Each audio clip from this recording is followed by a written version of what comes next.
to the cloud, I think. Hello and welcome to this week's episode of the Healthy Church Growth Show podcast. We're talking Pharisee to fisher of men. Why?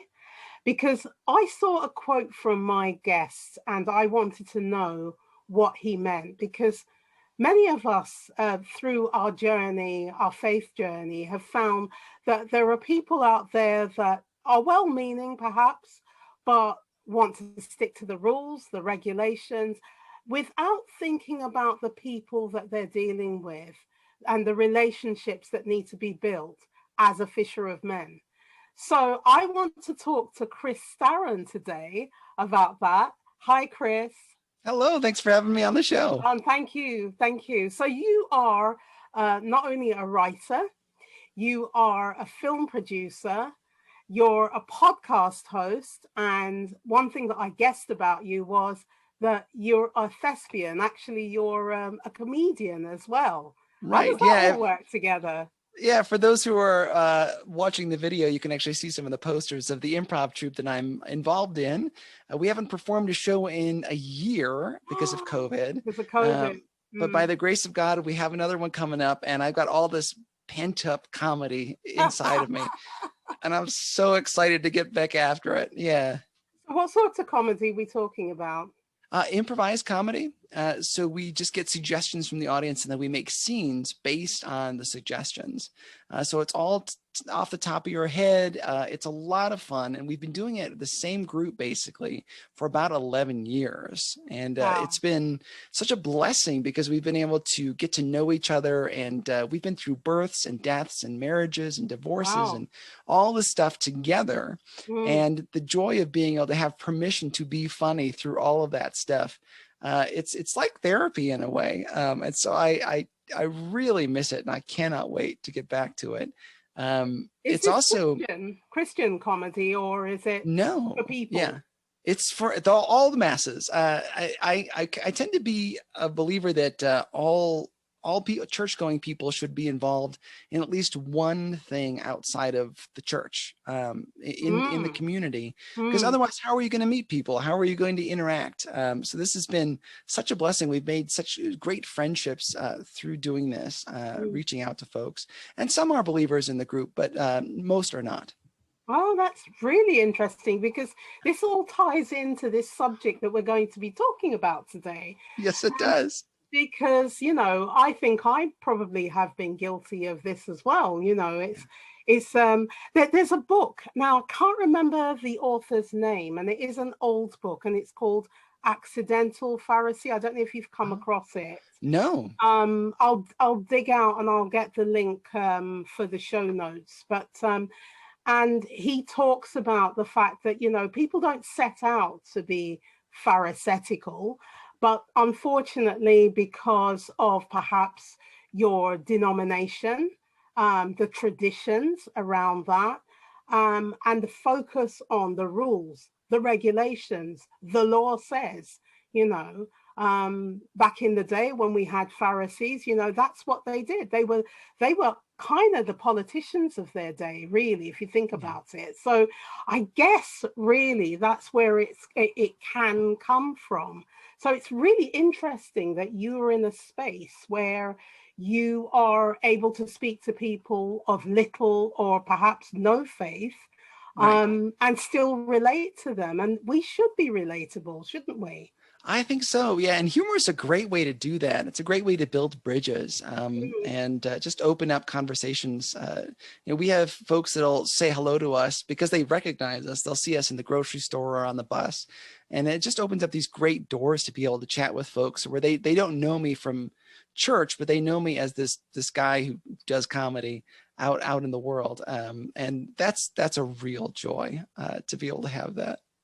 And so when this is really interesting, because these questions weren't really planned, because as you know, I sent a few questions and this wasn't in them, but it really occurred to me that if you're operating in that space, are you able to evangelize to people if they want to hear a deeper message? Generally not from the stage, but we do that just on a one-on-one basis. So a relationship. Yeah, a relationship. Because again, it's not a Christian event. No. I will plug my podcast from time to time on stage. Yeah. But no, generally I don't have a witness from that, but it has opened up doors for us to be able to share with people in person. It. Yeah. Yeah, which has been a real treat. Sorry to interrupt you. It's okay. It's a conversation. We're going to interrupt each other. Exactly. So, I mean, I'm fascinated by that. So, I mean, you've written a book, and you've also produced and directed 2 feature-length films as well. Yes. As well as doing the podcast, which is called the Truce Podcast. And I'm really interested in your podcast because it's very different to what I've been listening to. You bring up a lot of historical data from, since the Reformation. In fact, there's one episode that talks about the Church of England. And because we're based in the UK, my ears pricked up. And even, although that's not my tradition exactly, I went to a Church of England school, but I didn't end up in the Church of England, if you like. Right. So I was really interested in that. But you bring up some incredibly controversial subjects. Why? Why? Yeah, and it's not to be controversial. I just generally find, especially in the last several years, it feels like everybody is so angry at each other. And, COVID kind of made things even worse and polarized everybody. And I find that frequently when we're angry at somebody, we rarely know why. Or what we're talking about. That anger response comes and then we don't have to think anymore. It's like if you ever had a loved one and you've got in an argument with them, you'll be arguing about something that is so trivial. And then you'll realize I'm not really angry about them not doing the dishes. I'm angry at them because they forgot my birthday, or they forgot that I told them to get this from the store. And I find that is very similar in our intellectual lives.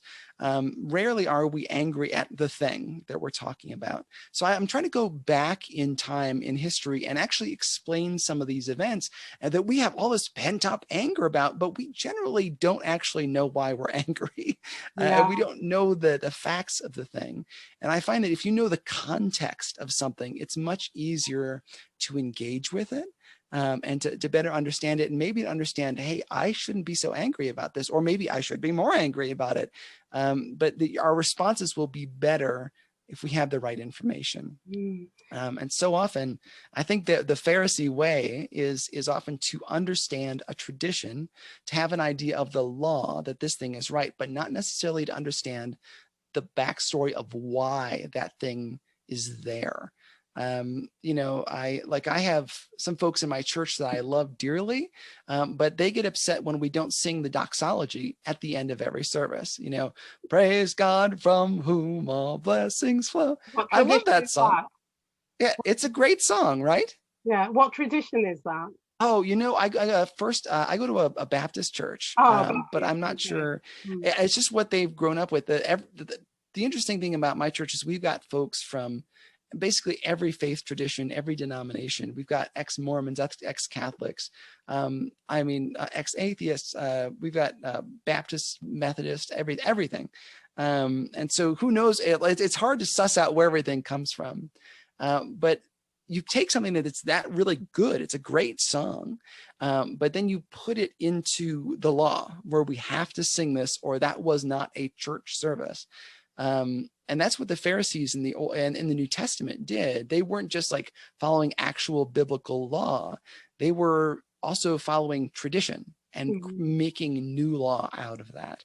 And you see that all the time. We all have that in our hearts. I grew up in a church that had a young adult program, and I'm not going to church without a young adult program. It's like, well, that's not really in the Bible. There's no young adult programs in the Bible. Or if you're not speaking in tongues, then you are not born again, and you're not. Right. I've heard it all. I think I might have. I wrote a discipleship book a few years ago, and I've now had it. I actually went back to university in 2016 to study theology, and once I'd done a year, I realized that book had to come off the shelf. Wow. And the reason Wow. and the reason for that is because it just had one focus and one way of thinking, and it was about the tradition that I was involved in at the time, and it was very, very narrow. And if for instance a Catholic picked it up, or perhaps even a Baptist, they wouldn't be able to relate to it. And I didn't want that anymore, so I took it off the shelf. So we do have this kind of tunnel vision sometimes of where we are, and this is the way you need to be. And one of those things was, if you can't speak in tongues, then you're not valid, basically. But that's not true. Right. Yeah. And we all have those things. It's sort of natural. It's part of us I almost think like it's a survival technique that we need to find out who our people are. But I'm sure that the way that you found out that wasn't quite right is that you met people who were different than you. And then you compared it. Yeah. And you compared it to the actual Bible. And I think I read a lot. And that's exegesis and, hermeneutical studies. Those things are very important. Yeah. And study on your own and finding out what's really behind that stuff is important. So, like in my personal journey, a lot of what happened to kind of bump me out of that fundamentalism was to meet people who I was kind of grew up because listening to fundamentalist radio, being afraid of those people, the people who were coming for, prayer in schools and who wanted to, I don't know, convert you to their crazy Hinduism or something. I don't know. There was always something to be afraid of. And when I actually met people at a very secular school that I went to, and then working in Los Angeles, realized that the problem wasn't like that those people are actively rebelling against God. Some people do, but generally most of the folks I encountered had never heard of Jesus, or if they had, it was just through a joke or through a newspaper or something. And so often those people were not what I thought they were. They just really needed to know Jesus because nobody had ever really told them before, which was a whole awakening for me to learn that, because you do have to be aware that there are people who are actively against Jesus and who are, there are bad folks out there, but at the same time, most of them are not folks you're ever going to meet. To be perfectly honest, if you're out there and wanting to do the work of God, you need to figure out where people are, and that takes listening, and that's really hard to do. Figure out who they are, where they are, and then figure out how to serve them. And a lot of that does take learning the Bible for yourself, reading it, finding out because there are laws in the Bible. There are things we need to abide by. Figure out what the important must-haves are, and then figure out what's not so important. The personal preferences, the doxology at the end of the service, those kinds of things that we can bend on. We can definitely bend on. Yeah, I mean, it's all about context. So you kind of intimated it, but tell me what specific event led you from where you were, the kind of Pharisee mindset, to where you are now, which you describe as a fisher of men. What led you to that point? There were so many different things, and it took a long time, and I feel like I'm still going through it. Oh, really? Oh. Yeah. Well, one of the big things was reading the Bible for myself. I had a friend of mine named Steve who went to Moody Bible Institute, and as part of their curriculum, they had to read the Bible. And as a Christian, you'd think, oh, that's obvious. That's really easy. But I was sort of thunk the Bible on the table, whatever page it fell open to, that's what I'm reading today kind of guy.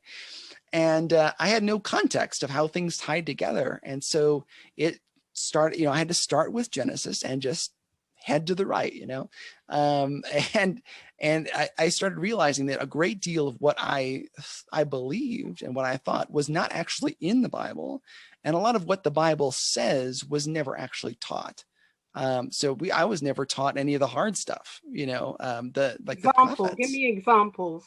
Well, you would think of maybe like the prophets or the exile to Babylon or Assyria in the Old Testament, which are vital because we have this idea that if we are the people of God, nothing bad can ever happen to us. But then you go and you read, the story of Jesus. He's the most perfect person who's ever lived. Absolutely. Ever. And what do they do with him? They crucify him.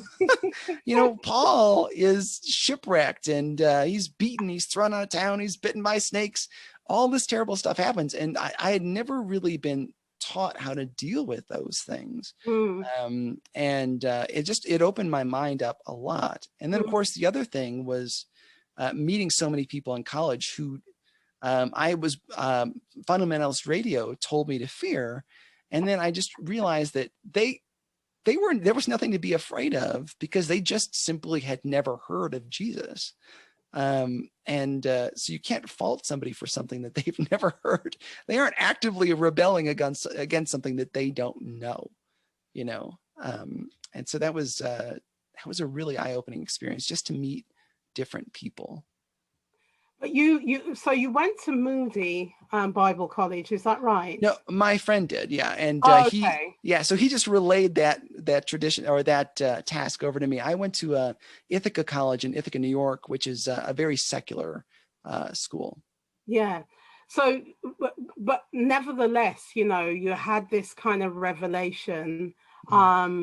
And you dug deep and you did your hermeneutics and you did your exegesis and whatever, and you really dug deep and found some clues in that. So what did you do next? Was it a shock to you that was how you were thinking and it might be a bit of an error? It was, yeah. I mean, it was a shock to me because I had a lot of very proper theology and stuff, but I had never really applied it to, or if I did, it was kind of I'm going to throw the gospel at you and it's your fault if you don't take it kind of deal. And one of the sort of pivotal moments, I worked on a reality show when I lived in Los Angeles, and I was the camera assistant, kind of low on the totem pole there. And I got to share the gospel with the guy who was the producer and director on this thing. He just started opening up to me. I'm like, what's happening? Oh, we're doing this now. Okay, great. And then one of the sound guys got really in my face about all you Christians believe X, Y, Z, and you're all doing this. And it was in that process of ministering to one guy and then trying to understand why this guy was angry at me that also helped me understand sort of the legacy that Christians have given ourselves, especially in the United States, where many of us are mean or jerks or, seek after wealth when we should be helping people and serving them. Part of that interaction was just listening to what he was actually saying. And understanding that, somebody there had really hurt him in the past. And so all that stuff, I mean, there's just so many examples throughout life where if you're paying attention, you'll understand, oh, this is the legacy that we Christians actually have. And if I can be the exception to what people think of when they think of Christians, if I'm actually nice, if I actually listen, I might have a door to share the gospel where they've got a pretty hard heart. So there's tons of examples. But I mean, for people, this podcast is for leaders in the church, and right. I think if you're a leader that's open to perhaps change or to self-improvement, this is going to help them. So I wonder if there's one example or a couple of examples that you have where people perhaps have misinterpreted what they think they knew or read in the Bible that's actually not true. Oh, goodness. I could get into trouble with this. Oh, I love that. I love this zone. Oh, goodness. Well, I mean, if you get in that chapter of Jeremiah where it says, I know I have, for I know the plans I have for you, plans to prosper you and to keep you. You're laughing already. You know why I'm laughing. Why is that? Oh, because you know why I'm laughing. It's one of those verses that it's easy to put on a coffee mug or on a t-shirt, and people use it as their life verse. Yeah. But if you read the verse in context of the story, the people of Israel are being carried off to Babylon. Yeah. And their nation that they thought that was a perfect nation, it was God's nation, that they were a blessed people, that is being exported to Babylon in that time. And if you keep reading the rest of that, it says that they're going to be there for a long time, first of all. So this plan that you had to have this godly nation, you put that away for a while. But also the people that are staying in Israel are going to be persecuted mercilessly. And so that whole chapter is filled with all of this tension where it's like, if you go to Babylon, you're going to be fine. If you go into captivity and are not free in the sense that, we would think of freedom. If you go off into that and are not free, you're going to be just fine. But if you stay here where you want to stay, you're going to be horribly persecuted. It's one of those verses that it's amazing to me that we take it out of context so much. But it's because it looks great on a bumper sticker or on a coffee mug. And you can sell a lot when you tell people you're gonna do great, you're gonna prosper. But the reality, and this is where I think we get into trouble, especially if you're a leader, is that it's easy to preach that, and it's easy to get a big audience by preaching that. But when people encounter reality, when they have a loved one die, when they have a car accident, when they have a medical illness, they lose the use of their legs or whatever, they're going to think of that verse and think, my pastor never, or my pastor told me everything would be perfect and that God has the plans for me. God must hate me, or I must be degenerate in some way because my life is not going the way that my pastor told me to. When in reality, the Bible is full of people being bitten by snakes and thrown out of town and being crucified, for example. That's one of the things I love about the Bible is it's very three-dimensional and it really speaks to our existence. But if we as leaders are only going to focus on one little tidbit, it can do a tremendous disservice to our congregation. So yeah, that verse from Jeremiah is kind of a bugaboo of mine. But do you feel that you mentioned somebody saying, well, my pastor didn't tell me this. So the pastor becomes the font of all knowledge. But actually, is it to do with the fact that there is not intentional discipleship going on, would you say? I mean, it's all over the place. It depends case by case on the church, but I think one of the temptations is to make the pastor that person.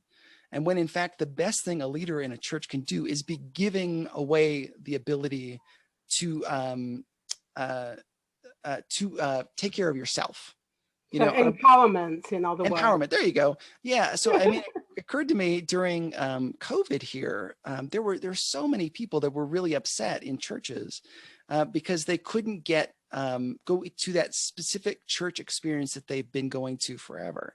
And I was thinking about John, who wrote the book of Revelation, exiled to the island of Patmos, off by himself, and has this revelation. And he continues to be a man of God off by himself. Yeah. And I thought, what is it about us, the way that we're doing church now, that we can't, if you took one person and took them away from their community, they'd walk away from the faith. What can we be doing to empower people enough that they can be ready to go to Patmos? They can be ready to go to jail. They can be ready to go off to a city where nobody knows them. Nobody knows who Jesus is.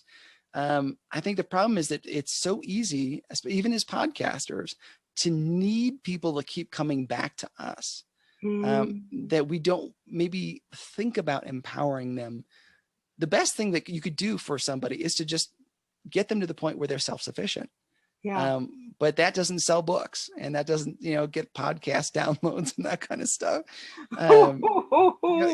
You want them to keep coming back. And the best thing you could be doing is sending.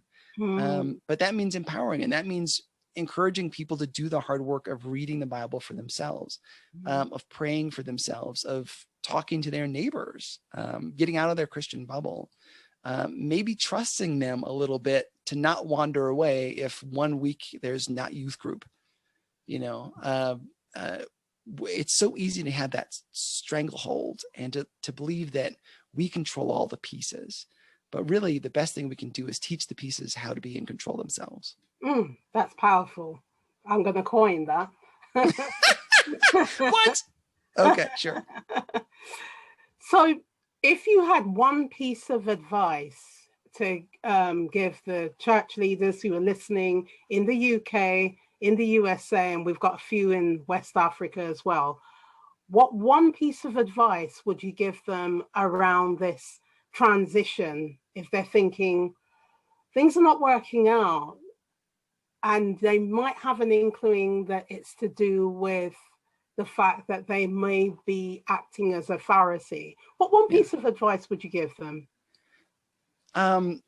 When I used to work on films, I was an assistant director on some Christian films. And the smartest thing I ever did, and I don't know where the idea came from, was that it was my job, no matter what happened on set, I had to clean the toilets every night. Because we were on different locations and different sets. I think that you as a leader should do the most degrading job every night, every week.